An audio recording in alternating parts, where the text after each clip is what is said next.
En Paraguay, durante el mes de agosto, existe un refrán en guaraní que dice: Agosto, vaca piru, aguaigui, guerajaja. ¿Qué significa?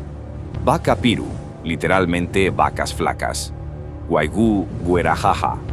Y se lleva a las viejas. En conjunto, agosto se lleva a las vacas flacas y a los ancianos.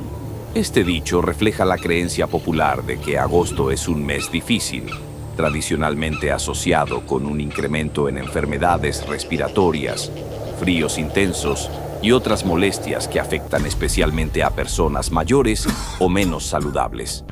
¿De dónde viene esta expresión? Se cree que el refrán nació como forma de espantar malas energías o augurios negativos asociados al mes de agosto. Según el folclorista Serafín Francia Campos, agosto se lleva a los viejos, y por eso se desarrolló la tradición de tomar un brebaje protector llamado carrulim, caña, ruda y limón, para defenderse de esa mala onda.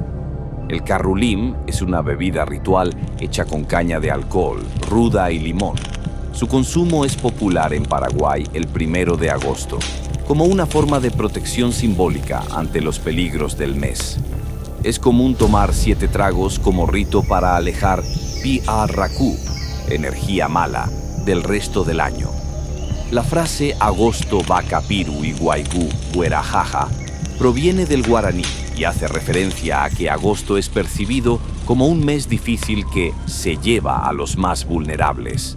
Como respuesta cultural, los paraguayos tomaron la tradición de beber carrulim el 1 de agosto para protegerse simbólicamente de las malas ondas.